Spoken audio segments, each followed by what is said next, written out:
नमस्कार दोस्तों, मैं जितेंद्र सिंह AGIS में आपका स्वागत करता हूं। आज हम ज्योग्राफी का एक बहुत ही महत्वपूर्ण टॉपिक लैटीट्यूड और लॉन्गिट्यूड को डिस्कस करेंगे। ठीक है, तो ये काफ़ी महत्वपूर्ण होने वाला है। एक मैसेज है मेरा आपके लिए कि समय के पास इतना समय नहीं कि आपको दोबारा समय दे सके। ठीक है, तो इसीलिए अपने जीवन में समय को बर्बाद कभी नहीं करना है। और जो समय शिक्षा के लिए, स्टडी के लिए निर्धारित है, उस समय में पूरी तत्परता से बिना समय गवाए हुए हमें अच्छे से पढ़ाई करनी है, क्योंकि आज कंपटीशन का दौर है। और इस दौर में जिसने अच्छे से पढ़ाई नहीं की, जिसने थोड़ा सा भी लेजीनेस दिखाया, आलस दिखाया, वो अपनी मंजिल को आसानी से प्राप्त नहीं कर पाता। तो आइए हम आशा करते हैं कि आप अपनी मंजिल आसानी से प्राप्त करेंगे और बहुत ही सौम्य स्वर में, बहुत ही अच्छे से हम डिस्कस करेंगे अक्षांश और देशांतरों को। तो जैसा कि मैंने समय का महत्व बताया, तो इनमें से एक समय को बताता है तो दूसरा दूरी को। ठीक है, सबसे पहले हम बात करते हैं लॉन्गिट्यूड की। लॉन्गिट्यूड मतलब देशांतर। लॉन्गिट्यूड को हिंदी में देशांतर कहते हैं। और देशों के बीच का जो ये अंतर है, देशों के बीच के जो समय का अंतर है, यही देशांतर ही हमें समय निर्धारित करते हैं पूरी पृथ्वी पर। एक प्रमुख देशांतर है जिसे प्राइम मेरिडियन कहा जाता है, जो लंदन से होकर गुजरता है। इसे ग्रीनविच मीन टाइम रेखा भी कहते हैं।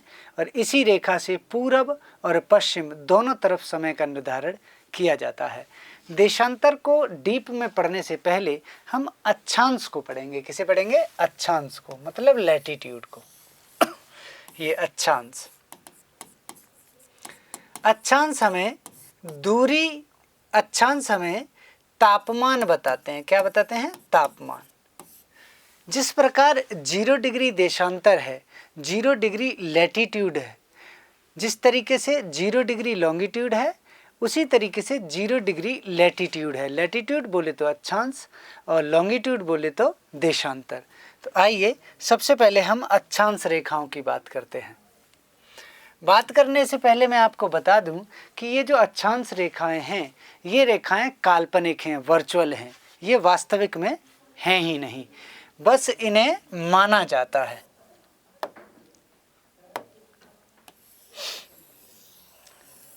हमारी पृथ्वी पर जो इस तरीके की पड़ी हुई लाइंस होती हैं, इन रेखाओं को अक्षांश रेखाएं या लैटीट्यूड्स कह सकते हैं।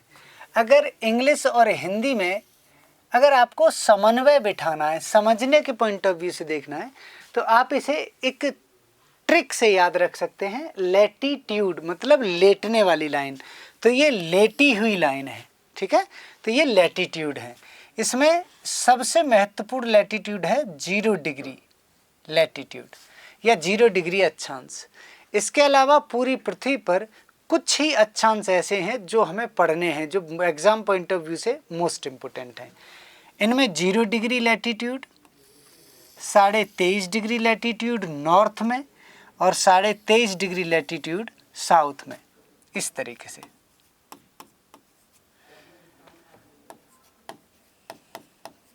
23.5 डिग्री अक्षांश रेखा जो उत्तर में है, उत्तरी गोलार्ध में है।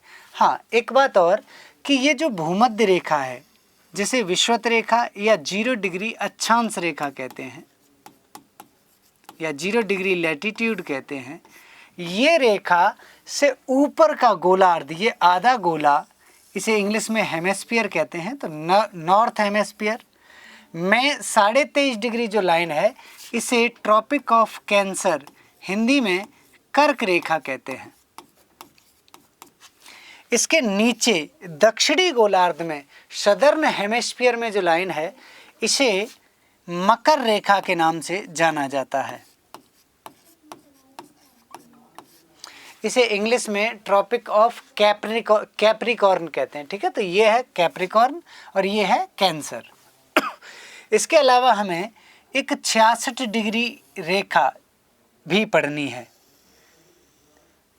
ऊपर के क्षेत्र में इसे आर्कटिक रेखा और नीचे के क्षेत्र में इसे 66.5 डिग्री को अंटार्कटिक लाइन के नाम से जाना जाता है। तो ये अंटार्कटिक लाइन, ये आर्कटिक लाइन, ये कर्क रेखा और ये मकर रेखा, यही प्रमुख अक्षांश हैं जो हमें पढ़ने हैं।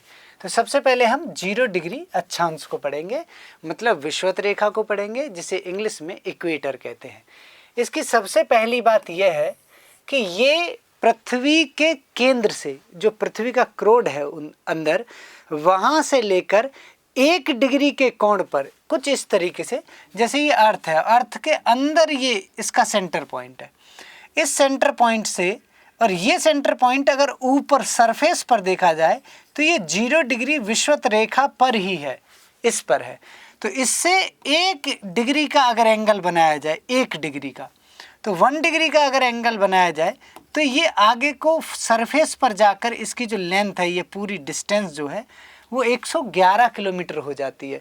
तो ये भी हम कहते हैं कि एक पृथ्वी के सरफेस पर जो अक्षांश रेखाएं हैं उनमें आपस में दूरी, जैसे 2 अक्षांश रेखाओं के बीच की दूरी 111 किलोमीटर होती है, और इस दूरी को कोणीय दूरी या एंगुलर डिस्टेंस कहते हैं, क्योंकि पृथ्वी के सेंटर से एंगल वाइज इसे ऊपर सरफेस पर मेजर किया जा रहा है या मापा जा रहा है। इसीलिए इन अक्षांशों को डिग्री से दिखाते हैं, जैसे 0 डिग्री, इसके ऊपर 1 डिग्री, 2 डिग्री, 3 डिग्री, 4 डिग्री, इस तरीके से 23 डिग्री, 23.5 डिग्री, 66 डिग्री, ऊपर जाकर यहाँ पर लास्ट में 90 डिग्री होता है। कितना होता है? 90 डिग्री। तो 90 रेखाएं ये हो गई ऊपर, और 90 अगर उत्तरी गोलार्ध में है तो 90 ही दक्षिणी गोलार्ध में होंगी। तो 90 और 90 180। एक रेखा ये है 0 डिग्री अक्षांश वाली, ये इन 90 से अलग है, इन 90 से अलग है। तो 1 और ऐड कर दो। तो अगर पूरी पृथ्वी पर अक्षांश रेखाओं की कोई संख्या पूछे तो आप 181 बता सकते हैं। कभी कभी ऑप्शन में 181 होगा ही नहीं, तब सही आंसर होगा 179। कैसे? आखिर 2 रेखाएं कैसे कम कर दी गई? तो ये मान लेते हैं कि जैसे ये सेंटर है और पृथ्वी को हम ऐसे उठा कर ले आते हैं, तो नॉर्थ पोल पे जो लाइन है ये बिल्कुल पॉइंट के शेप में होगी, और ये पॉइंट के शेप में है इसीलिए एक नॉर्थ पोल पे और एक साउथ पोल पे दोनों जगह। फिर इसके बाद वाली जो 1 डिग्री की लाइन होगी 1 डिग्री के अंतर पर, उन रेखाएं इस तरीके से गोल सर्कल बनाती हैं ऊपर से नीचे तक, पूरे पृथ्वी पर इस तरीके से बनाती हुई जाती है। तो ये 2 लाइनें कम कर देते हैं, एक ऊपर वाली और एक नीचे वाली। तो अगर इसमें से 2 कम कर देंगे तो 179 लाइन्स हो जाएंगी। ये इतनी अक्षांश रेखाएं या इतने लैटिट्यूड्स हैं हमारी अर्थ पर। तो ये तो हो गई संख्या उनकी, ठीक है। और इनके बीच की दूरी भी मैं आपको बता चुका हूँ कि 2 लैटिट्यूड्स के बीच की दूरी, डिफरेंस बिटवीन 2 लैटिट्यूड्स 111 किलोमीटर्स होता है, 111 किलोमीटर होता है, ठीक है। चलिए इसके बाद और अगर हम बात करें तो ये मैं आपको बता चुका हूं कि 3 ही लाइंस मोस्ट इंपोर्टेंट हैं जो आपको पढ़नी है, 0 डिग्री विषुवत रेखा, कर्क रेखा और मकर रेखा। और हम 0 डिग्री विषुवत रेखा को पढ़ रहे हैं, ठीक है। 0 डिग्री अक्षांश रेखा पर भूमध्य रेखा पृथ्वी के उत्तर और दक्षिणी गोलार्ध को विभाजित करती है। हाँ, ये बात सही है, ये पृथ्वी के बीचों बीच में है, और यहाँ से ऊपर का ये उत्तरी गोलार्ध और यहाँ से नीचे का ये दक्षिणी गोलार्ध है। और ये जो रेखा है ये 0 डिग्री इक्वेटर लाइन है या विषुवत रेखा है। ये कहते हैं कि लगभग साल भर सूर्य का सीधा प्रकाश इस लाइन पर, इस रेखा पर पड़ता रहता है, और सूर्य का सीधा प्रकाश पड़ने के कारण इस रेखा के आसपास बहुत ज़्यादा गर्मी रहती है। इस क्षेत्र में देखो ये एक लाइन दिखाई दे रही होगी, ये ट्रॉपिक ऑफ कैंसर है, कर्क रेखा है 23.5 डिग्री उत्तर में, और ये 23.5 डिग्री दक्षिण में ये मकर रेखा है। और इन दोनों के बीच का जो ये एरिया है, कर्क रेखा और मकर रेखा के बीच का एरिया, इसे ट्रॉपिकल जोन कहा जाता है।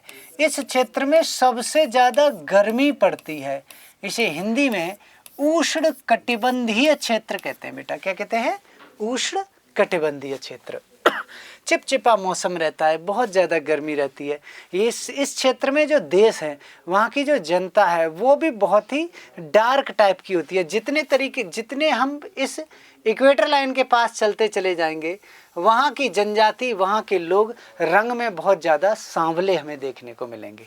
ठीक है, तो हमें ये बात याद रखनी है। ठीक है, क्योंकि यहाँ सबसे ज़्यादा क्या पड़ती है, गर्मी पड़ती है।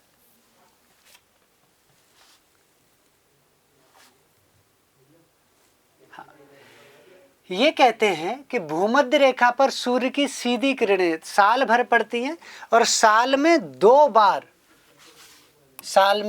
2 दिन या 2 बार ऐसा होता है जब सूर्य इसके सबसे ज़्यादा निकट होता है। ये दिन होता है 20 से 21 मार्च का और 22 से 23 सितंबर का। 20 से 21 मार्च को वसंत विषुव कहते हैं, इसे इंग्लिश में स्प्रिंग इक्विनॉक्स कहा जाता है। तो स्प्रिंग इक्विनॉक्स कब होता है, 20 से 21 मार्च को, और ऑटमनल इक्विनॉक्स कब होता है, 22 से 23 सितंबर को। ये कहते हैं कि इन दिनों पृथ्वी पर दिन और रात की अवधि बराबर होती है, दिन और रात का टाइम इक्वल होता है, 12 घंटे का दिन और 12 घंटे का रात होता है पृथ्वी पर। कब, इस समय या स्प्रिंग इक्विनॉक्स में, और ये आपके ऑटमनल इक्विनॉक्स में, इन दोनों में। ठीक है, तो ये वो समय है, ये वो दिन है जब पूरी पृथ्वी पर 12 घंटे का दिन और फिक्स करेक्ट 12 घंटे की ही रात होती है, क्योंकि सूर्य सबसे अधिक नज़दीक होता है और इक्वेटर पर ही होता है एक तरीके से। भूमध्य रेखा को 2 बार पार करने वाली कोई नदी है अगर, तो वो अफ्रीका कॉन्टिनेंट में बहने वाली, कॉन्गो देश में बहने वाली कॉन्गो रिवर है। ये भी हमें याद रखना है। कॉन्गो रिवर अफ्रीका कॉन्टिनेंट के मिडिल में है एक तरीके से। ये कॉन्गो देश जहाँ पर पिग्मी नाम की प्रजाति या जनजाति पाई जाती है, आज भी ये आदिवासी ही हैं। ये वो क्षेत्र है क्योंकि इक्वेटर लाइन के आसपास है, तो बहुत ज़्यादा गर्मी पड़ती है और बहुत ज़्यादा बारिश होती है इस क्षेत्र में। ठीक है, लोग पेड़ों पर रहते हैं, इतनी बारिश होती है, ये समझ लो। भूमध्य रेखा विश्व के 13 देशों से गुजरती है, 13 कंट्रीज से। ठीक है, और वेस्ट टू ईस्ट इन देशों का क्रम कुछ इस तरीके से है। आप देखेंगे साउथ अमेरिका कॉन्टिनेंट का इक्वेडोर देश में, कंट्री में, ये वेस्ट से एंट्री करती है, फिर कोलंबिया के बाद ब्राज़ील के बाद इस तरीके से आगे चली आती है। Ecuador, Colombia, Brazil, Sao Tome और प्रिंसिपे, गैबॉन, कॉन्गो। अब कॉन्गो कहाँ आ गया, अफ्रीका में। देखो, गैबॉन भी अफ्रीका में और कॉन्गो भी अफ्रीका में, ये कॉन्गो है। कॉन्गो के बाद DRC, डेमोक्रेटिक रिपब्लिक कॉन्गो, ये भी एक देश है। ये कॉन्गो है ओनली, ये डेमोक्रेटिक रिपब्लिक कॉन्गो है। इसके अलावा युगांडा, विक्टोरिया झील जिस देश में है, केन्या और सोमालिया, ये अफ्रीका के देश हैं। तो इन अफ्रीकी देशों से निकलती है, आगे जाती है एशिया में, और एशियाई देशों में किस में जाती है ये, तो इधर से आप जाएंगे सोमालिया के बाद मालदीव, जो भारत के ठीक नीचे है, जिसकी कैपिटल माले है, इंडोनेशिया और किरिबाती। इन क्षेत्रों से ये एंट्री करती हुई और इस पूरे को क्या कर देती है, क्रॉस कर देती है। तो ये हमने एक लाइन पढ़ ली, जो लाइन थी हमारी इक्वेटर लाइन। काफ़ी महत्वपूर्ण क्वेश्चन आते हैं इक्वेटर लाइन से, और बहुत सारे क्वेश्चंस आते हैं। ठीक है, अब हम पढ़ेंगे ट्रॉपिक ऑफ कैंसर या कर्क रेखा। कर्क रेखा 23.5 डिग्री नॉर्थ में है, आप इस बात को जानते हैं, और कर्क रेखा पर सीधी सूर्य की किरणें 21 जून को पड़ती हैं। तो हम कहते हैं कि नॉर्थ हेमेस्फीयर में 21 जून ही वो दिन है जो सबसे बड़ा दिन माना जाता है, जहाँ सबसे ज़्यादा जिस दिन गर्मी होती है एक तरीके से, क्योंकि सूर्य जो है वो सीधा ट्रॉपिक ऑफ कैंसर के ऊपर होता है। सूर्य की डिस्टेंस और ट्रॉपिक ऑफ कैंसर की डिस्टेंस बहुत कम होती है 21 जून को, इसीलिए नॉर्थ में बहुत ज़्यादा गर्मी पड़ती है, नॉर्थ हेमेस्फीयर में। ऐसे ही कर्क रेखा को भी भारत की एक नदी 2 बार काटती है। ये नदी मध्य प्रदेश से गुजरते हुए गुजरात में बहती है, और ये कर्क रेखा को 2 बार काटती है। इस नदी का नाम है माही रिवर। कौन सी नदी है, माही रिवर। ये उष्ण कटिबंधीय क्षेत्र है, मतलब ट्रॉपिकल जोन है। इसके ट्रॉपिक ऑफ कैंसर से नीचे कहाँ तक है, ट्रॉपिक ऑफ कैप्रिकॉर्न तक, मतलब 0 डिग्री विषुवत रेखा भी उष्ण कटिबंधीय क्षेत्र में आती है। कर्क रेखा, कर्क रेखा से एक और क्वेश्चन आता है। एक तो क्वेश्चन चलो ये हो गया कि कर्क रेखा है क्या, ठीक है। दूसरा क्वेश्चन ये है कर्क रेखा को कौन सी नदी 2 बार काटती है, तो माही रिवर हो गई। ऐसे ही अच्छा उसे 0 डिग्री अक्षांश को काटती थी कॉन्गो नदी। यहाँ की बात की जाए तो कर्क रेखा भारत के 8 राज्यों से होकर गुजरती है। पश्चिम से पूर्व की तरफ इसका क्रम ऐसा है, आप देख रहे हैं पश्चिम में गुजरात में एंट्री कर रही है, उसी प्रकार जिस प्रकार इक्वेटर लाइन एंट्री कर रही थी इक्वेडोर में, साउथ अमेरिका कॉन्टिनेंट में, वैसे ही इंडिया में गुजरात, राजस्थान में थोड़ा सा पार्ट, देखो राजस्थान इतना सा है तो थोड़ा सा पार्ट में क्रॉस करती हुई, तो गुजरात, राजस्थान, मध्य प्रदेश में, मध्य प्रदेश के तो बीचों बीच से जा रही है, आप देखो। इसके बाद छत्तीसगढ़ के ऊपर से झारखंड, वेस्ट बंगाल, फिर बांग्लादेश में एंट्री कर जाती है जिसे हम नहीं गिनेंगे, और यहाँ पर त्रिपुरा और फिर मिजोरम।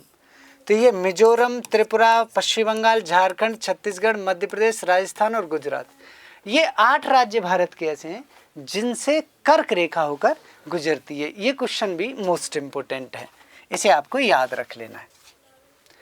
अब हम बात करेंगे ट्रॉपिक ऑफ कैप्रिकॉर्न की, मतलब मकर रेखा की। मकर रेखा दक्षिणी गोलार्ध में है। ये मान लीजिए ये 0 डिग्री इक्वेटर लाइन है, इसके ऊपर ये कर्क रेखा है और इसके नीचे ये मकर रेखा है। आप देख रहे हैं साउथ अमेरिका कॉन्टिनेंट से जा रही है, अफ्रीका से भी नीचे से निकल कर जा रही है ये, और मेडागास्कर को भी क्रॉस कर रही है, फिर ये ऑस्ट्रेलिया कॉन्टिनेंट से होकर निकल जाती है। मकर रेखा वही है 23.5 डिग्री दक्षिणी गोलार्ध में स्थित है। मकर रेखा पर सूर्य की सीधी किरणें हर साल 22 दिसंबर को पड़ती हैं। अब देखो कर्क रेखा पर कब पड़ रही थी, 21 जून को। मकर रेखा पर कब पड़ रही है, 22 दिसंबर को। तो जब हमारे यहाँ ठंड रहती है उस समय ऑस्ट्रेलिया में तो बहुत ज़्यादा गर्मी रहती होगी, ये समझ लीजिए, ठीक है। तो ये 22 दिसंबर का टाइम है जब 22 दिसंबर को सीधी सूर्य की किरणें मकर रेखा में दक्षिणी गोलार्ध में पड़ती हैं।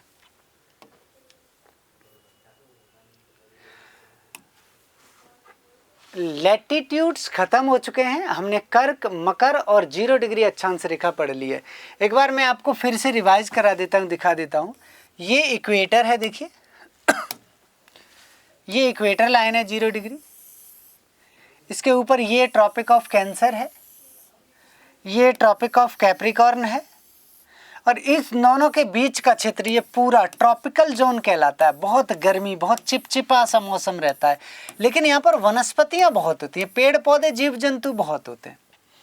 इसके ऊपर इस कर्क रेखा के आसपास का क्षेत्र सब ट्रॉपिकल जोन कहलाता है। हमारा यूपी जो है वो सब ट्रॉपिकल जोन में आता है।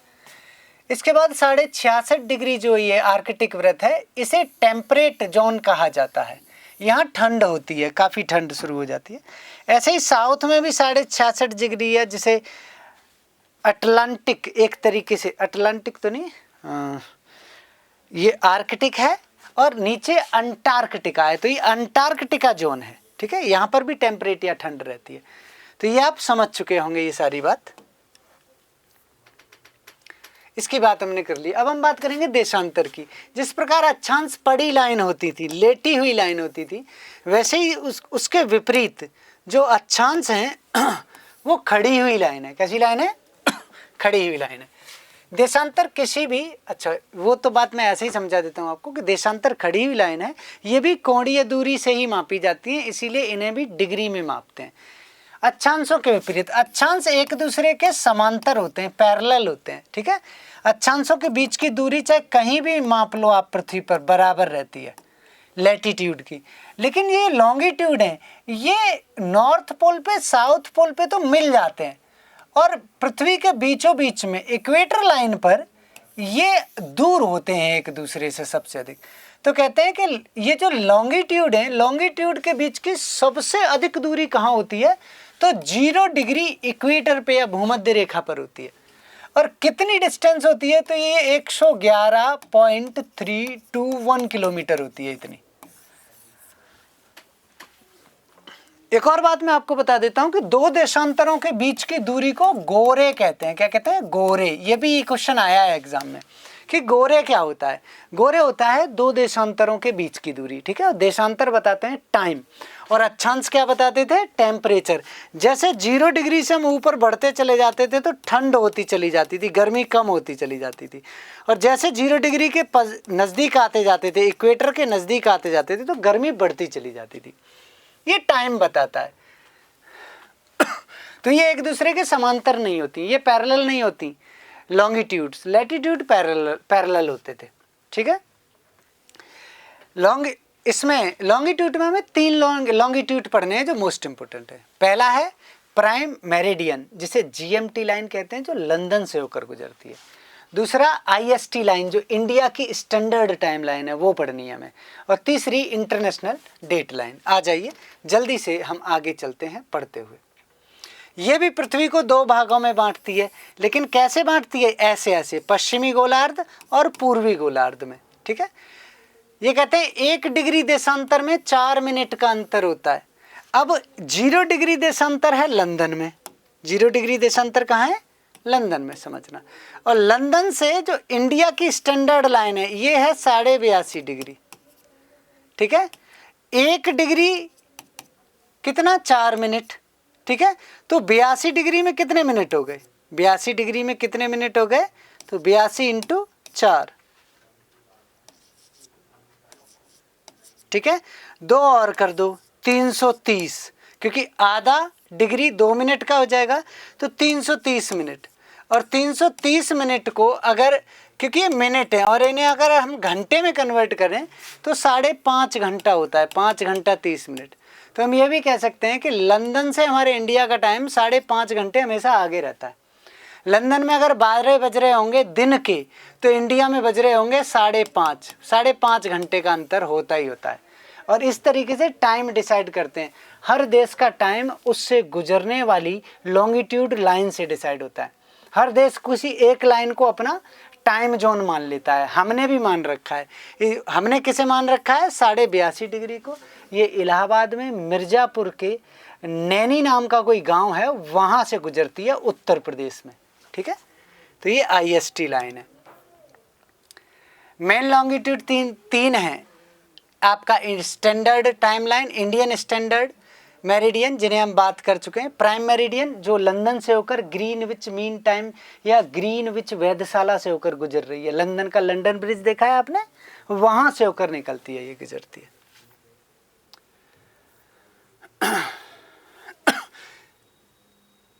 अब कितने कंट्री हैं जहां से होकर ये आती है? जिस तरीके से हमने देखा कि जो इक्वेटर लाइन थी वो इस तरीके से 13 देशों से होकर जाती थी, वैसे ये वाली जो लाइन है 0 डिग्री देशांतर रेखा या 0 डिग्री लॉन्गिट्यूड, ये भी ऊपर से नीचे की तरफ यूरोप और अफ्रीका के कुछ देशों से होकर गुजरती है। इनमें आपका आता है यूनाइटेड किंगडम, सबसे पहले United kingdom, UK, England, London से होकर आ रही है। उसके बाद फ्रांस, स्पेन, अल्जीरिया। अब ये आ गए कहाँ के? अफ्रीका के कंट्री। अल्जीरिया, माली, बुर्किना फासो, टोगो, घाना और अंटार्कटिका। इतने देशों से होकर Greenwich mean time line, prime meridian line या 0 डिग्री देशांतर रेखा गुजरती है, ठीक है। ये हमें याद रखना है, मोस्ट इंपोर्टेंट है, मैं आपको बता देता हूँ। इंटरनेशनल डेट लाइन जो है वो भी काफ़ी महत्वपूर्ण है। ये 180 डिग्री लॉन्गिट्यूड लाइन है। ये ऊपर से हम देखते हैं कि आर्कटिक सागर में अलास्का और साइबेरिया को अलग करने के लिए पूरब की तरफ मोड़ी गई है। उसके ठीक नीचे बेरिंग सागर है और बेरिंग सागर में ये पश्चिम की तरफ मोड़ी गई है। साउथ में, साउथ पैसिफिक ओशियन में न्यूजीलैंड और फिजी आइलैंड्स को अलग करने के लिए फिर से इसे पूरब में हटाया गया है। तो जो इंटरनेशनल डेट लाइन है जिसे 180 डिग्री लॉन्गिट्यूड कहते हैं, वो तो कई बार मोड़ा गया है विवादों को बचाने के लिए या देशों को अलग करने के लिए। जो आईएसटी लाइन है ये आर्कटिक सागर और प्रशांत महासागर से गुजरती है। और इसमें अगर हम पश्चिम से पूरब की तरफ जाते हैं तो एक दिन कम हो जाता है, और अगर पूरब से पश्चिम की तरफ जाते हैं तो एक दिन टाइम में बढ़ जाता है। ठीक है, तो हमें ये याद रखना है, ये सारी बातें वही हैं। और ये इस तरीके के कुछ क्वेश्चंस आते हैं जो यूपीएससी में पूछे गए हैं, जैसे 2022 में ये क्वेश्चन पूछा गया है। इसके बाद ये इक्वेटर लाइन का ही क्वेश्चन है, ये पूछा गया है। इसे एक को हम डिस्कस कर लेते हैं। ठीक है, तो जैसे 21 जून है, 21 जून को 12 घंटे से अधिक सूर्य के प्रकाश का अनुभव कौन सी लाइन करती है?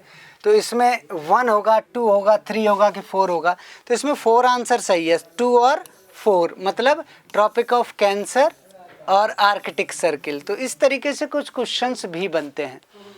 तो हमने देखा कि किस तरीके से लॉन्गिट्यूड और लैटिट्यूड वर्क करते हैं, हमने ये भी जाना कि किस तरीके के क्वेश्चंस आते हैं। ठीक है, यहाँ से, और ज़्यादातर 21 जून से ही 2 से 3 बार क्वेश्चन आया है, मैं सही बात बता देता हूँ। तो AGIS आपके साथ है, मैं जितेंद्र सिंह आपके साथ हूँ, और मैं आशा करता हूँ कि आप इसी तरीके से हमारे साथ जुड़े रहेंगे, हमारा सहयोग करते रहेंगे। ठीक है, और इसी के साथ मैं आपसे विदाई चाहूँगा एक महत्वपूर्ण इन्फॉर्मेशन के साथ कि AGIS बहुत कम धनराशि में आपके लिए ऐसे ऐसे कोर्स लेकर आ रहा है ऑनलाइन कि आप बहुत कम पैसा खर्च करके घर बैठे ही बहुत अच्छी तैयारी कर सकते हैं। हमारा अभी हाल में ही पुलिस का बैच भी लॉन्च हुआ है। अधिक जानकारी के लिए आप AGIS से संपर्क करें नीचे दिए हुए नंबरों पर। मैं जितेंद्र सिंह आप सभी का धन्यवाद करता हूँ, और आप AGIS के साथ जुड़े रहें। धन्यवाद।